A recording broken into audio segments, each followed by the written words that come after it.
नमस्कार प्रिय विद्यार्थियों, मैं हरिओम कुमार राजपूत, हिंदी गुरु icon of Hindi YouTube channel पर आप सबका एक बार फिर से हार्दिक स्वागत, वंदन और अभिनंदन करता हूं।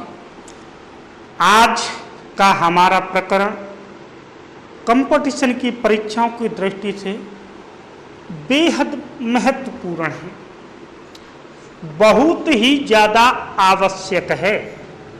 मैं यह किस लिए क्यों कह रहा हूँ? मैं ये सब बातें इसलिए कह रहा हूँ कि जब तक आप पर यह संधि दिख रहे हैं आपको, या जब तक आप पर यह संधि नहीं आएगी तब तक आपका एक प्रकरण और है शुद्धि और अशुद्धि का, वह प्रकरण भी आप पर अच्छी तरीक़ा से नहीं आ पाएगा। अगर शब्दगत अशुद्धियों पर आपको अपनी पकड़ मजबूत बनानी है ना, तो फिर आपको यण संधि पर विशेष ध्यान देना है। मैं आपको बताता चलूं साथ ही साथ में कि यण संधि जितनी सरल संधि शायद कोई दूसरी नहीं है, ना तो वो व्यंजन संधि में है, ना ही विसर्ग संधि में है, और ना ही आपकी स्वर संधि में है। सबसे सरल है कब? जब समझ में आ जाए। अगर आपका जरा सा ध्यान भटका तो फिर ये संधि आपकी समझ में आने वाली नहीं है। ये इतनी सरल कि आपने अगर पूर्ण मनोयोग से तल्लीनता के साथ मेरे साथ इस वीडियो को ढंग से देखा तो मैं इस बात की गारंटी देता हूं आपको कि यण संधि को आप जिंदगी में कभी नहीं भूलोगे। यण संधि की एक और खासियत है कि यण संधि का संधि विच्छेद करना बहुत सरल है। इतना सरल है कि शायद कोई और संधि इतनी सरल हो। बहुत सरल है यण संधि का संधि विच्छेद करना। मैं आपको बताऊंगा कि ये सरल क्यों है। देखिएगा, मैं आपको यण संधि की तरफ आपको लेकर के चलता हूं। आप अपने दिमाग को पूरी तरीक़ा से कंसंट्रेट कीजिए, एकाग्रचित कीजिए। अगर आप किसी और काम में बिजी हो तो कृपया करके अभी वीडियो को ना देखें। जब आप एकदम फ्री हो जाएं तब वीडियो को पूरी देखें, रोक रोक करके ना देखें, पूरी देखें एक साथ। देखिए, अब तक हमने देखा, अब तक हमने कौन कौन सी संधि पढ़ी? दीर्घ संधि पढ़ी, दीर्घ संधि के बाद गुण संधि को पढ़ा, गुण संधि के बाद हमने वृद्धि संधि को पढ़ा, और अब नंबर है आपकी यण संधि का। अब तक हमने देखा कि बोलबाला अ और आ का ही था तीनों संधियों में। इन्हें अपनी गलती का एहसास हुआ। इनका बोलबाला क्यों था? क्योंकि इन सभी में अभी तक फूट थे, और आपको पता है हिंदुस्तान की फूट ही हिंदुस्तान को दूसरों को अधीन करवाने में सहायता प्रदान की। 800 वर्ष तक हिंदुस्तान विदेशियों के अधीन रहा। क्या कारण था? आपसी फूट। यही यहां पर हुआ। अब तक इन तीनों संधियों में बोलबाला अ और आ का था, क्योंकि इन सभी में फूट थी। अब इनको अपनी गलती का धीरे धीरे एहसास हुआ। ये संगठित हुए, और संगठित होकर के इन्होंने अपनी आवाज को बुलंद किया, और जैसे ही इन्होंने अपनी आवाज को बुलंद किया तो अ और आ की हवा खिसकने लगी, हवा टाइट होने लगी, पैरों तले जमीन खिसकने लगी। इन्होंने एक साथ कहा कि आप राजी बाजी से पहले वाली कुर्सी को छोड़ते हो या नहीं छोड़ते हो। तब इन्होंने इनकी शक्ति को देखा और इन्होंने हाथ जोड़ कर कहा, आप जैसा कहोगे हम वैसा करने के लिए तैयार हैं। तो इन्होंने कहा, अब आप पीछे जाइए। देखिए कितना सुंदर कॉन्सेप्ट है, आप समझते चलिए। इतना सुंदर कॉन्सेप्ट शायद आपने संधि के इतिहास में कहीं नहीं देखा होगा। अब इनमें भी एक राय बनी, बोले भाई हम इनको बेदखल तो कर देंगे, लेकिन कैसे शासन करेंगे? हम पहली वाली सीट पर कैसे आएंगे? तो इन्होंने कहा जो जैसे है वैसे वैसे आता रहेगा। सबसे पहले कौन है? ये तो पहले हम आएंगे, फिर हम आएंगे, फिर इसने कहा फिर मैं भी आऊँगी, ऐसे ऐसे। तो इन्होंने इनको बेदखल किया और इनको हटा करके कहाँ पर कर दिया? यहाँ कर दिया। देखिएगा विद्यार्थियों, ये आ गए यहाँ पर, आ गए पीछे। अब आप देखिएगा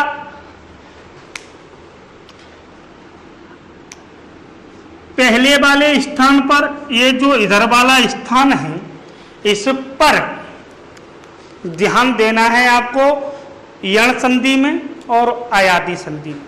पहले वाले स्थान पर लगातार परिवर्तन होते रहेंगे, लगातार बदलाव होता रहेगा, और यह जो दूसरा स्थान है इधर वाला, इसमें किसी भी प्रकार का कोई बदलाव नहीं आएगा। नियम बनेंगे कब? जैसे जैसे यहाँ पर नए नए वर्णों का आगमन होगा वैसे वैसे नए नए नियमों का निर्माण होगा। ये वाली प्रक्रिया को आपको अच्छी तरीका से समझ लेना है, अपने दिल और दिमाग में अच्छी तरीका से सेट कर लेना है। देखिए क्या होता है, ई और ए कहाँ पर हैं? प्रथम स्थान पर। इधर कैसे स्वर हैं? देखिएगा इधर आपको ई और ई में से कोई वर्ण दिखाई दे रहा है क्या? इधर तो नहीं है एक भी, ई और ई में से। तो ई और ई में से इधर नहीं है, तो इधर ये सारे के सारे स्वर वर्ण कैसे हुए? असमान हुए ना। हाँ, असमान हुए। आपको यण संधि और अयादि संधि में यही तो ध्यान रखना है कि यण और अयादि संधि दोनों में ही द्वितीय स्थान एक जैसा रहता है, समान रहता है, और प्रथम स्थान पर लगातार परिवर्तन आते रहते हैं। और जैसे जैसे परिवर्तन आते हैं वैसे वैसे नए नए नियमों का निर्माण होता है। इससे पहले हमने देखा गुण संधि और वृद्धि संधि में क्या देखा हमने? वहां पर हमने यह देखा कि जो प्रथम स्थान था वहां पर अ और आ का ही बोल वाला था, वहां पर किसी भी प्रकार का कोई बदलाव नहीं आ रहा था, वहां पर किसी भी प्रकार का कोई परिवर्तन नहीं आ रहा था। परिवर्तन द्वितीय स्थान में आ रहा था, और जैसे जैसे परिवर्तन आ रहा था वैसे वैसे नए नए नियम बन रहे थे। तो ये आपको नियमों को याद करने में काफी महत्वपूर्ण भूमिका निभा सकते हैं। आपको बस याद इतना सा रखना है कि यण संधि और अयादि संधि में दूसरा स्थान एक जैसा रहता है और प्रथम स्थान पर परिवर्तन आता है। देखिएगा ई और ई के बाद ये कैसे स्वर हैं? असमान स्वर। अब मैं आपको नियमों की तरफ लेकर के चलता हूं, ध्यान दीजिए। ई और ई के बाद इनमें से कोई सा भी आ जाए, ये 9 है, 9 में से कोई सा भी एक वर्ण आ जाए तो ई और ई बदल जाती है या में। ध्यान देना विद्यार्थी, ये जो या देख रहे हैं इसके नीचे आप हलंत लगाना बिल्कुल ना भूलें। नीचे हलंत आएगा इस पर। ई और ई के बाद इनमें से कोई एक वर्ण आ जाए, मतलब कोई असमान स्वर वर्ण आए तो ई और ई बदल जाती है या में। इस नियम को आपको अच्छी तरीका से याद रखना है। क्या है नियम? ई और ई के बाद अगर कोई असमान वर्ण आता है, ई और ई के बाद मतलब ई और ई ना आए, आपको पता है ई और ई के बाद ई और ई आ जाए तो फिर तो दीर्घ संधि का नियम लागू हो जाता है ना, फिर तो बड़ी हो जाएगी, फिर वहां पर दीर्घ संधि होगी। ई और ई के बाद असमान स्वर आएगा तब ई और ई बदल जाएगी या में। आशा करता हूं यह नियम आपकी समझ में आ गया होगा। अब देखिएगा जैसे ही इनको पता चला बन कि इनका तो पूरा कार्यकाल समाप्त हो गया, तो इन्होंने कहा, बोले बहन जी जरा हम पर भी थोड़ा सा तरस खाओ, हमें भी देखने दो कि आखिर इस कुर्सी में ऐसा क्या है कि लोग बाग एक बार इसको पकड़ लें तो फिर छोड़ने का नाम तक नहीं लेते। माने कि कोई दिक्कत नहीं, हमारे अंदर तो ये सारी बातें तय ही हुई थी, आप आइए। और जैसे ही ये आए, ये उठ करके कहाँ आ गई? ये आ गई पीछे। देखते चलिए आप, ये आ गई पीछे। अब प्रथम स्थान पर कौन? उ और उ। ध्यान दीजिए, उ और उ के बाद कैसे स्वर? असमान स्वर। क्यों? क्योंकि उ और उ के बाद इधर उ और उ तो नहीं है ना। अगर उ और ऊ के बाद उ और ऊ आ जाए तो क्या हो जाता है, दीर्घ संधि का नियम लागू होता है। हम वो संधि नहीं पढ़ रहे हैं, हम यहाँ पर यण संधि पढ़ रहे हैं। उ और ऊ के बाद अगर कोई असमान स्वर वर्ण आए, इनमें से कोई स्वर वर्ण आए तो उ और ऊ बदल जाते हैं उआ में। देखिएगा हलंत जरूर लगाना, हलंत लगाना आप बिल्कुल ना भूलें, क्योंकि हलंत लगाना बेहद आवश्यक है। क्यों आवश्यक है, अभी आपको पता पड़ जाएगा कि ये इसलिए आवश्यक है। तो देखिएगा एक बार पुनः, उ और ऊ के बाद अगर कोई असमान स्वर वर्ण आता है तो उ और ऊ वा में बदल जाता है। ठीक है, अब इसने कहा माने कि भैया मैं अकेली हूं, मुझे कमजोर मत समझना, या तो आप राजी बाजी से पीछे चले जाइए, नहीं तो फिर समझ लो मैं क्या क्या नहीं कर सकती, मैं बहुत कुछ कर सकती हूँ, आप पीछे जाइए। तो इन्होंने कहा कोई दिक्कत नहीं है, हम पीछे जा रहे हैं और आप लुत्फ उठाइएगा प्रथम स्थान का। तो ये आ गए साहब पीछे। ठीक है, पहले वाले स्थान पर अब कौन है, रे। इधर देखिएगा कैसे स्वर हैं, असमान। जैसे ही री वर्ण के बाद असमान स्वर वर्ण आते हैं तो री बदल जाती है रा में। रा के नीचे ये हलंत लगा हुआ है, हलंत लगाना आप बिल्कुल ना भूलें।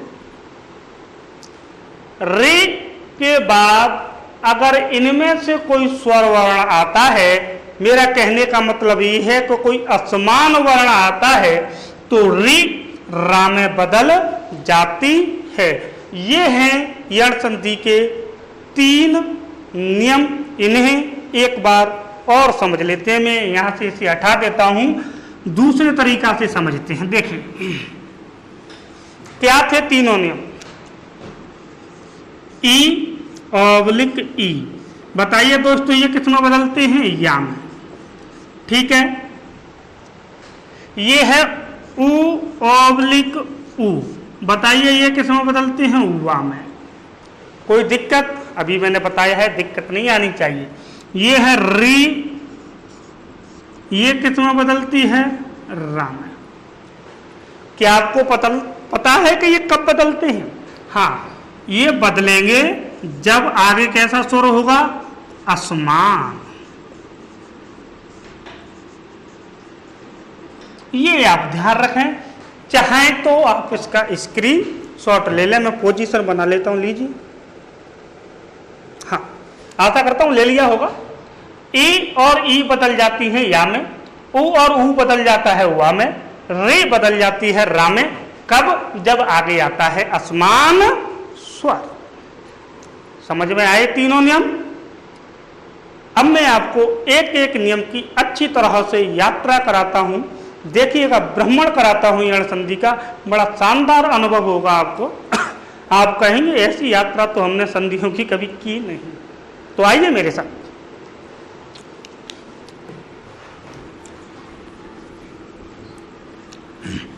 ये रहा पहला नियम आपके सम्मुख। ई किस में, या में। कब? जब आएगा आगे असमान स्वर। ठीक है विद्यार्थियों, इस वाले नियम को आप अपने दिमाग में रखिएगा। कुछ उदाहरणों के माध्यम से इसे क्लियर करते हैं। देखिएगा, एक शब्द है जिसे विद्यार्थी तो छोड़िएगा, अधिकांशतः टीचर, अध्यापक भी गलत लिखते हैं और गलत ही बोलते हैं। कौन सा है? ये है उपरोक्त। बताइए क्या यह शब्द सही है? एक शब्द होता है उपर्युक्त। क्या यह सही है?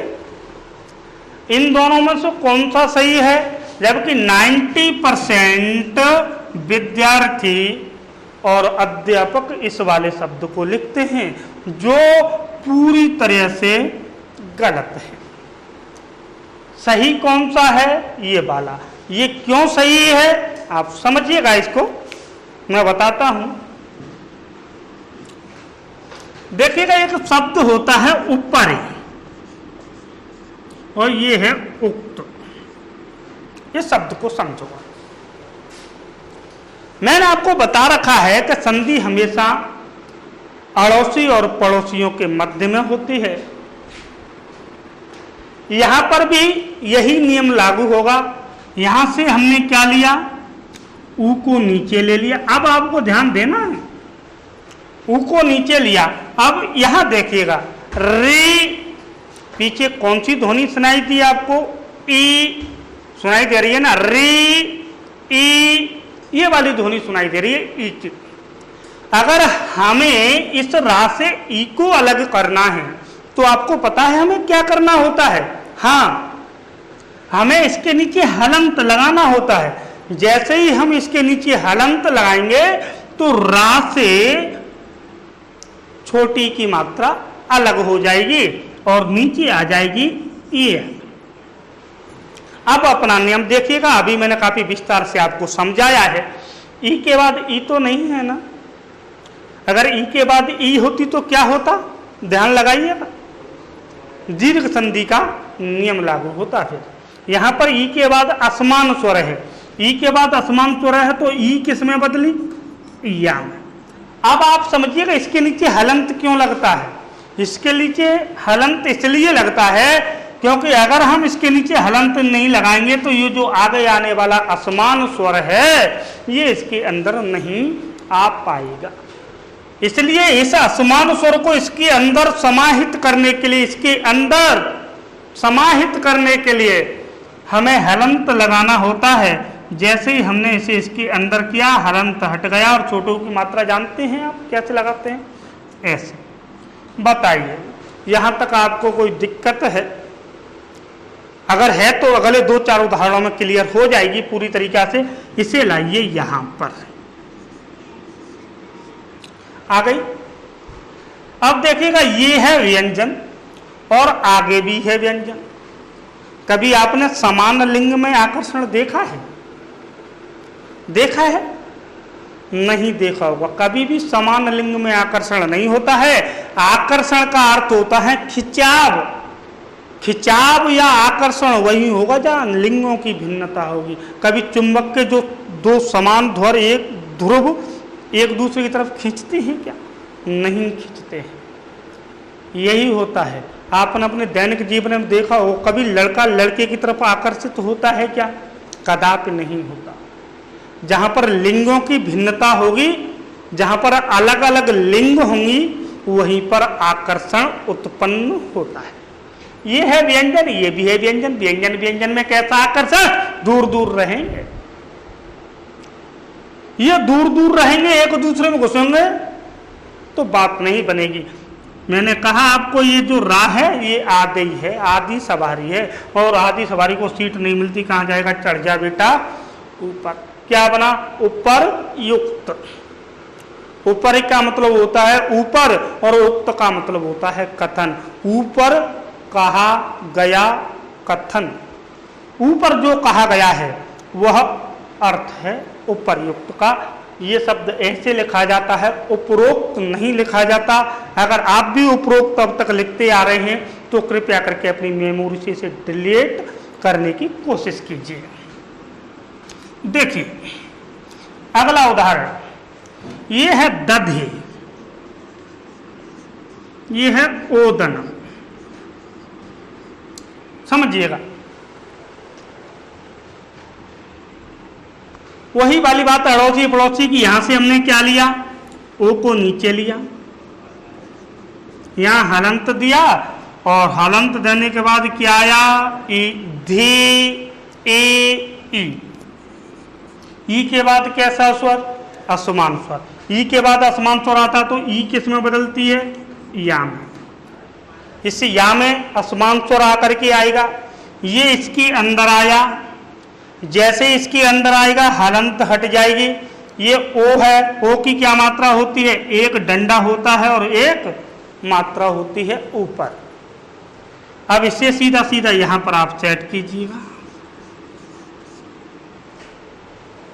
ये आधा है, व्यंजन व्यंजन में जाएगा नहीं। मैंने आपको पहले भी अभी आपको बताया है विस्तार से कि समान लिंग में कभी आकर्षण नहीं होता है। व्यंजन व्यंजन में नहीं जाएगा तो व्यंजन जैसा है वैसा ही रह जाएगा। ये आधा है, आधा ही रहेगा, लेकिन आधा लिखने का तरीका आप पर आना चाहिए। पता है आपको कैसे आधा लिखा जाता है? नहीं पता है तो इस वाली बात को अभी थोड़ी देर के लिए यहीं पर छोड़िएगा। मैं आपको हिंदी वर्णमाला में जितने भी वर्ण हैं उन सभी को आधा और मानक रूप में लिखने का प्रयास करता हूं। देखिए, हमारी हिंदी वर्णमाला में 3 प्रकार के वर्ण हैं। कैसे हैं?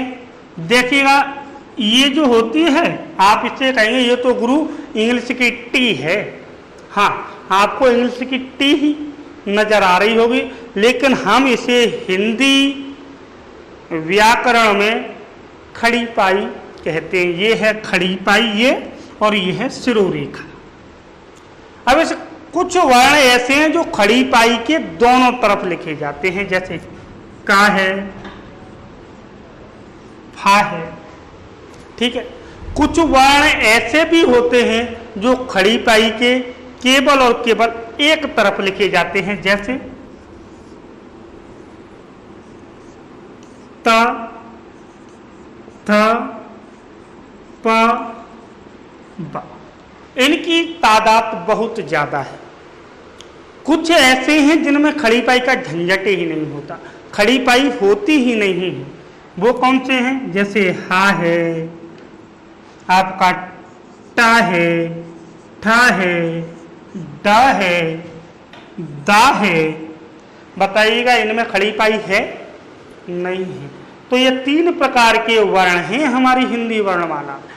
कुछ ऐसे हैं जो खड़ी पाई के दोनों तरफ लिखे जा रहे हैं, कुछ ऐसे हैं जो खड़ी पाई के केवल और केवल एक तरफ लिखे जा रहे हैं, और कुछ ऐसे हैं जिनमें खड़ी पाई होती ही नहीं है। अब इन्हें हम आधा करना है, इनको हमें आधा लिखना है। तो पता है ऐसे वर्ण जो खड़ी पाई के दोनों तरफ लिखे जाते हैं उन्हें आधा करने के लिए क्या करते हैं पता है? खड़ी पाई की एक टांग को तोड़ देते हैं। एक टांग को तोड़ दो। ऐसे वर्ण जो खड़ी पाई के एक तरफ लिखे जाते हैं उनकी एक टांग को तोड़ दो। जैसे ये का लो टूट गए, ये हो गए आधे। ऐसे वर्ण जो खड़ी पाई के केवल और केवल एक तरफ लिखे जाते हैं उन्हें आधा कैसे करते हैं? उनकी खड़ी पाई को हटा देते हैं। लीजिए साहब, ये हो गए आधे। ऐसे ही लिखना है आपको, केवल हलंत लगा करके नहीं छोड़ना है। और गुरुजी इनका क्या करें? इनका कुछ नहीं करना है, इनके नीचे केवल और केवल क्या लगाना है आपको? हलंत लगाना। यही है हमारा वर्तमान में हिंदी का मानक रूप। तो मैं आशा करता हूं आप हिंदी वर्णमाला के सारे वर्णों को आधा करने के नियमों को अच्छी तरीका से सीख गए होंगे, आपकी समझ में आ भी गए होंगे। तो देखिएगा ये कैसा वर्ण है? ये खड़ी पाई की केवल एक तरफ है, इसे हमें आधा करना है। आधा कैसे करें? खड़ी पाई को हटा देंगे, हो गया। दध्योदन, दधिकार तो होता है दही, और ओदन का मतलब होता है भात। दही और भात जिसे कहा जाता है दध्योदन। अगले उदाहरण की तरफ मैं आपको लेकर के चलता हूं। देखिए,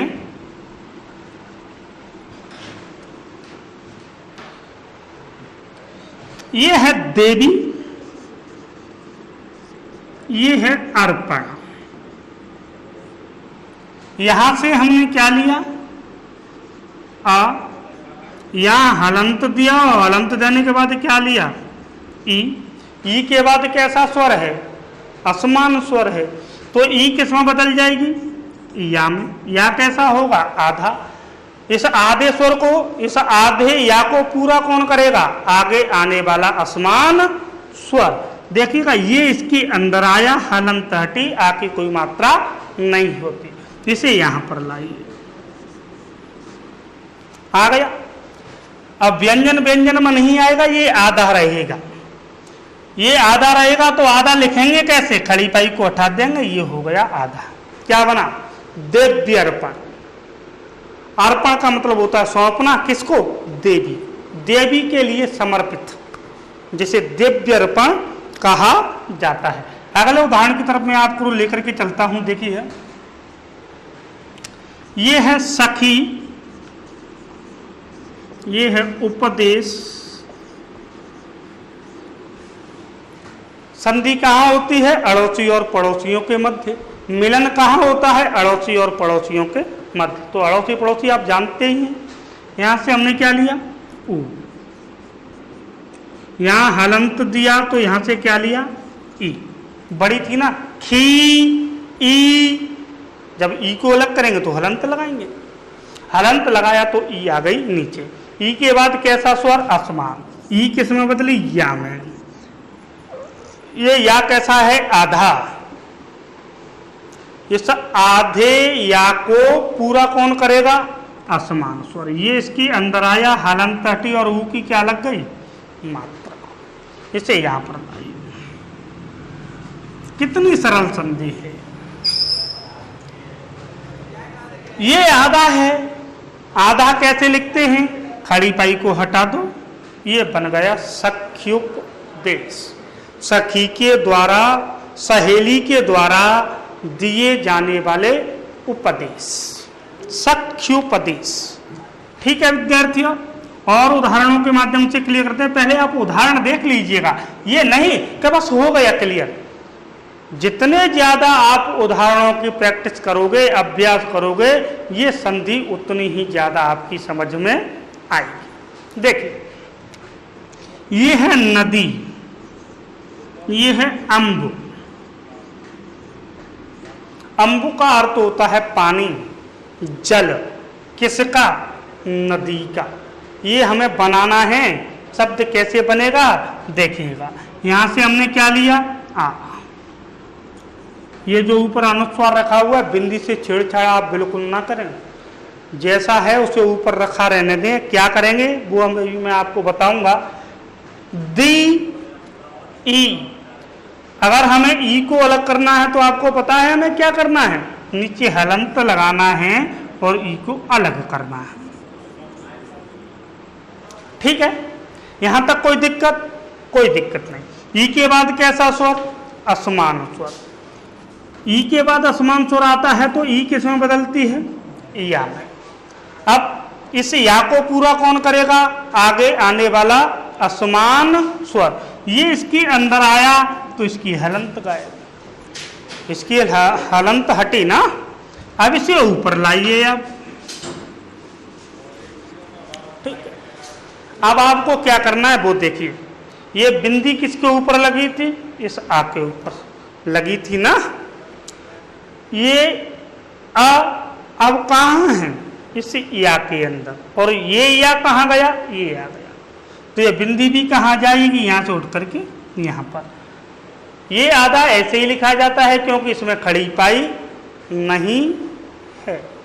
क्या बना? नद्यम्बु, नदी का पानी या नदी का जल। और देखिएगा उदाहरण।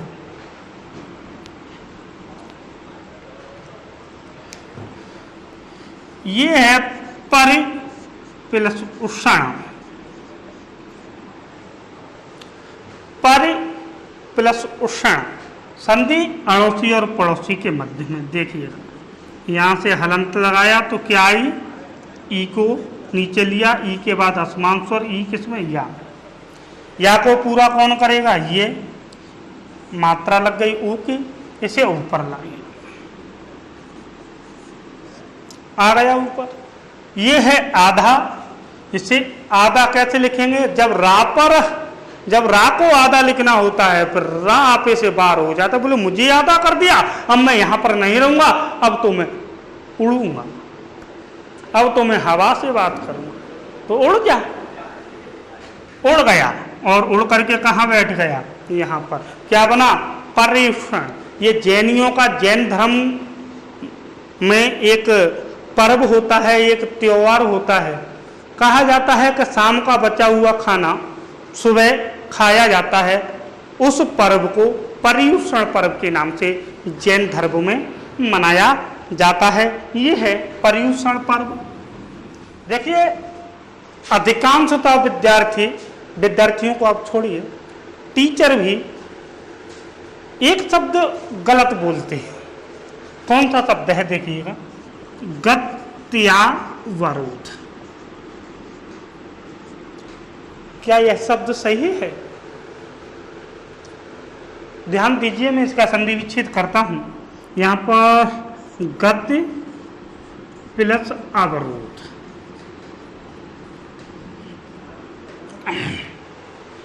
गति प्लस अवरोध, गति में, रफ्तार में उत्पन्न होने वाला अवरोध, बाधा, व्यवधान, जिसे गत्यावरोध ना कहकर क्या कहते हैं वो देखिए। यहां से हमने आ को नीचे लिया, यहां हलंत दिया और यहां से क्या लिया, ई के बाद असमान स्वर ई किसमें, या में, इसके अंदर ये हलंत का है। अब यहां देखिए,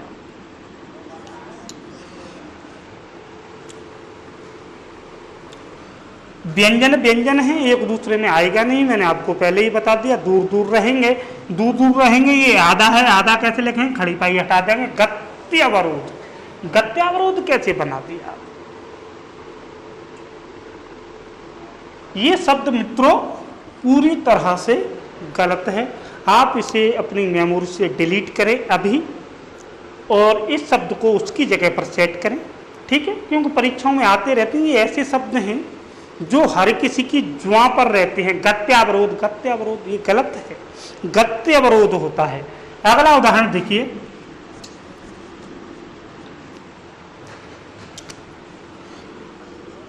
ये है पुत्रेष्णा, पर्यंक, अध्यापक।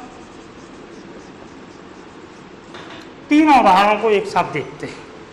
देखिए, यहां हम हलंत लगाएंगे, हलंत लगाएंगे तो इसमें से क्या निकलेगा, ए, और जो पीछे वाला हिस्सा उतारो, ए श्रण। यहां ये पु, ये त्र। बताइए, हमें पता है यह किससे बनता है, या तो छोटी ई से बनता है या बड़ी ई से बनता है। कब बनता है, जब आगे असमान स्वर आता है। तो ये पुत्री बड़ी ई से बन, पुत्री प्लस एषणा बराबर पुत्रेषणा। जरूरी नहीं है कि हर किसी को पुत्र की ही इच्छा हो, हर किसी को पुत्र की ही चाहना हो। कुछ ऐसे भी हैं इस दुनिया में जिन्हें पुत्री की इच्छा होती है, पुत्री की चाहना होती है, उसे कहा जाता है पुत्रेषणा। ये देखिएगा, यहां पर हलंत लगाएंगे, अंक बाहर आ जाएगा और इधर पर। यहां पर आप ध्यान दीजिए, मैं आपको बता दूं कि हिंदी व्याकरण में जितने भी उपसर्ग हैं उन सभी उपसर्गों पर सदैव छोटी मात्राओं का प्रयोग किया जाता है। सभी उपसर्गों पर सदैव छोटी मात्राओं का प्रयोग होता है। किसी भी उपसर्ग पर कभी कोई बड़ी मात्रा नहीं आती है। ये आप अपने दिमाग में ढंग से सेट रखें, याद रखें। इसको आगे आने वाले भविष्य में आपके बहुत काम आने वाला है। अंक का अर्थ क्या होता है जानते हो? गोद। और पर का मतलब होता है चारों तरफ से। जो चारों तरफ से आपको अपने आगोश में ले ले, अपनी गोद में ले ले, उसे पर्यंक कहा जाता है। अर्थ जानते हो? चारपाई को कहा जाता है, खाट को कहा जाता है खटिया। चारपाई जो व्यक्ति को अपने पूरी तरीका से आगोश में ले लेती है उसे पर्यंक कहा जाता है। ये अध्यापक देखिएगा, इसके अर्थ को आप ढंग से भली भांति समझने का प्रयास कीजिए कि वास्तविक रूप में अध्यापक है कौन। हम अध्यापक अब तक किसी मानते आ रहे हैं, क्या वो वास्तव में अध्यापक था, या हम वैसे उसे कक्षा अध्यापक, फलाना अध्यापक। अध्यापक का अर्थ समझ लीजिए, उसके बाद आपको समझ जाएंगे कि अध्यापक वास्तविक रूप से होता कौन है और कौन नहीं है। देखिए, अध्यापक, अध्यापक संधि विच्छेद करेंगे, हलंत लगाएंगे, यहां से आपक, यहां हलंत आएगा, यहां पर ई, अधिक प्लस आपक, इसे और थोड़ा सा तोड़ने का प्रयास करते हैं, प्लस लगा दीजिएगा और पक को अलग कर दीजिएगा। पक का अर्थ होता है पकाने वाला, आ का अर्थ होता है तक, और ऊपर का मतलब होता है, अधिक का अर्थ होता है ऊपर, ऊपर तक पकाने वाला, जो आपको ऊपर तक पका दे। किससे? अपनी बेवकूफियों से, अपनी नादानियों से, अपने क्रोध से। वह अध्यापक नहीं होता है। देखिएगा, ऐसा शख्स जो आपकी सब गलतियों को दूर करके आपको हर क्षेत्र में पूर्ण रूप से परिपक्व बना दे, ऑलराउंडर बना दे, हर क्षेत्र में आपका विकास कर दे। कहां कमी है, कहां कौन सी त्रुटि रह गई, इन सारी चीजों को अच्छी तरीका से देखभाल करके आपको नीचे से लेकर ऊपर तक परिपक्व बना देने वाला शख्स अध्यापक कहलाता है। एक बड़ा सुंदर दोहा भी है कि गुरु कुम्हार शिष्य कुंभ है। गुरु को कुम्हार कहा गया है और शिष्य को कुंभ घड़ा कहा गया है। गुरु कुम्हार शिष्य कुंभ है, गड़गड़ काले खोट, और अंदर हाथ सहार दे, बाहर मारे चोट। कितना सुंदर उदाहरण है। अध्यापक या गुरु अपने शिष्य को डांटता है, फटकारता है और कभी कभी उसको मारता भी है, लेकिन अंदर हाथ लगा रहता है, उन्हें कहीं इसके लग ना जाए। वो क्यों मारता है? क्या उसे मारने में मजा आता है? उसे पीटने में मजा आता है? कदापि नहीं। उसकी इतने सारे प्रयास करने के बावजूद आप उसकी बात को समझने का प्रयास नहीं कर रहे हैं, तब उसे थोड़ी सी निराशा होती है। बस यह जो डांट फटकार मारपीट उसी निराशा का प्रतीक होता है। आप इसे अंडरगल ना लेकर इसे तो मारने में मुझे ज्यादा ही मजा आता है इसलिए मुझे ज्यादा मारता है, नहीं। वो आपकी अशुद्धियों को, आपकी गलतियों को, आपकी त्रुटियों को दूर करने की कोशिश कर रहा है, जिसमें आप बार बार असफल हो रहे हैं, इसलिए उसका क्रोध फूट पड़ता है आप पर, इसलिए वो आपको डांटता है, फटकारता है, मारता है। गुरु से सदैव स्नेह कीजिए, सदैव उससे प्यार कीजिए, तभी आप सफलता की मंजिल पर पहुंच पाओगे। विद्यार्थियों, और उदाहरण देखिए, यह है व्याकरण। कहां से टूटेगा ये शब्द? यहां से हलंत लगाएंगे, आकरण को बाहर करेंगे, यहां वी का मतलब होता है विशेष रूप से जो किसी भाषा के नियमों, उसकी अशुद्धियों को दूर करने का, नियमों को बनाने और बांधने का प्रयास करता है, वह व्याकरण कहलाता है। व्याकरण भाषा को अनुशासन में रहना सिखाता है। व्याकरण किसी भी भाषा की अशुद्धियों को दूर करने का प्रयास करता है, नए नए नियमों का निर्माण करता है, ये है व्याकरण। ठीक है, और उदाहरण, एक शब्द है, अगर मैं आपसे बोलूं अति उत्तम लिखिए, अति उत्तम, तो 99.99% विद्यार्थी इस शब्द को गलत लिखेंगे। जिसे इस संधि का ज्ञान होगा वह इसको सही लिख देगा।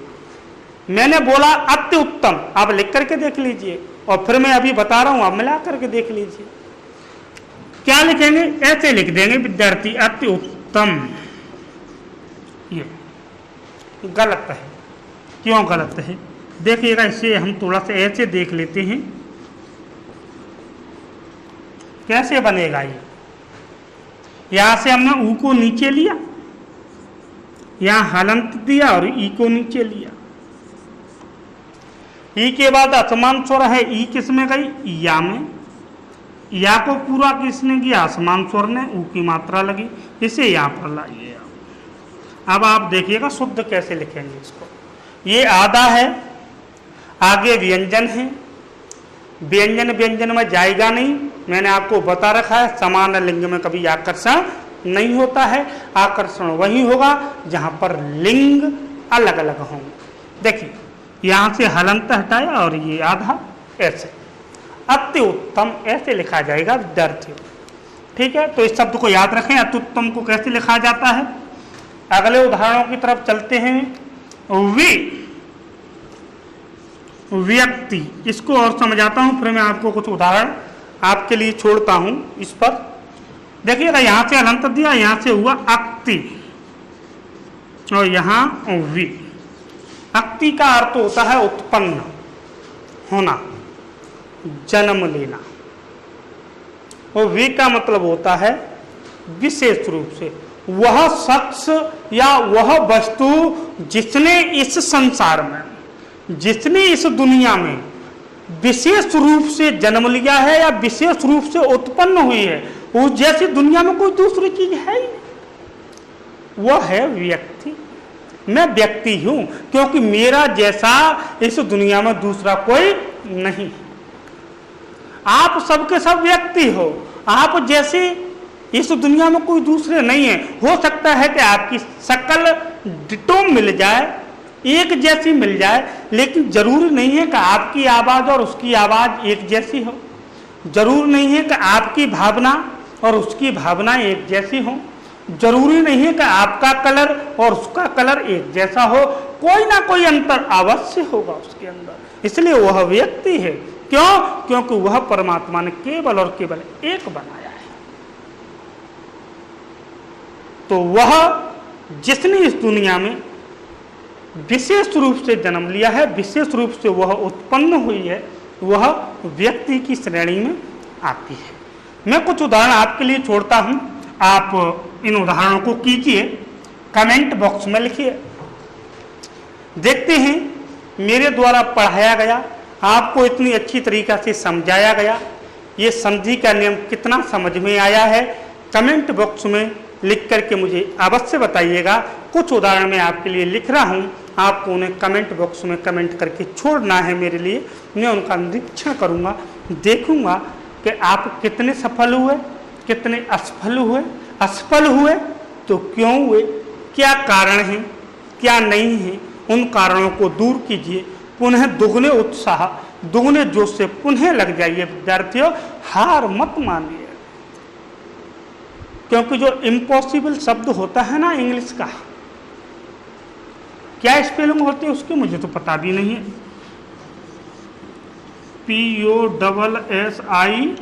POSSIBLE शायद यही होती है। इस शब्द का अर्थ होता है असंभव। क्या आपने इस कभी विचार किया है? फुर्सत हो तब ना विचार करें आप तो उल्टी सीधी बातों में ज़्यादा ध्यान लगाते हैं। उल्टी सीधी बातों पर ध्यान दौड़ाना, ध्यान को लगाना बंद कीजिए। अच्छी चीज़ों जिससे आपका भविष्य का निर्माण हो, वहाँ पर आप अपने दिमाग को लगाइए तो ज़्यादा बढ़िया रहेंगे।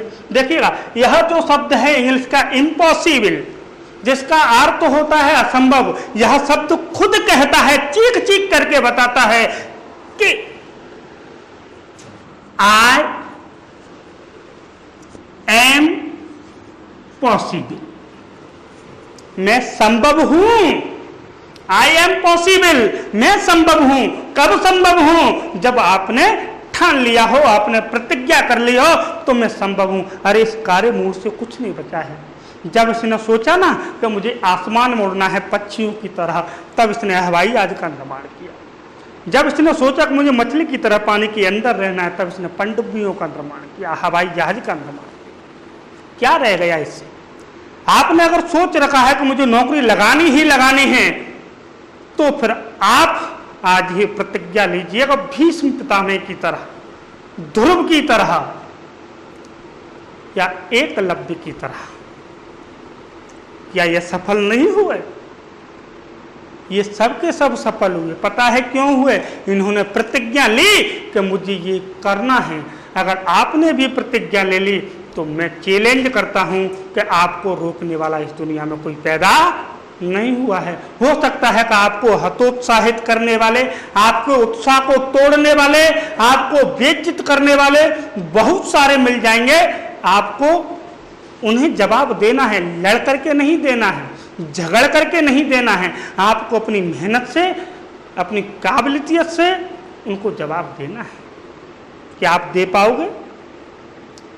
आपकी कोई इंसल्ट करे, आपकी कोई बेइज्जती करे तो आप उखड़ जाते हैं, उनसे लड़ने के लिए तत्पर हो जाते हैं। कितने मेरे बारे में ऐसा क्यों कह दिया?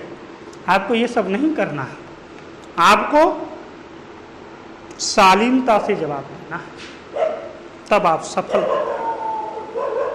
विद्यार्थियों, मैं आशा करता हूं इन सारी बातों पर आप विचार करेंगे। मैं आपके लिए कुछ उदाहरण छोड़ रहा हूं, कमेंट बॉक्स में आप जरूर लिखिएगा। देखिए, ये है पर्यटन और एक शब्द है अभ्युदय। इन दोनों शब्दों का संधि विच्छेद करके इनका संधि विच्छेद क्या होगा आप कमेंट बॉक्स में जरूर लिखें, मैं वहां पर देखूंगा। ठीक है विद्यार्थियों।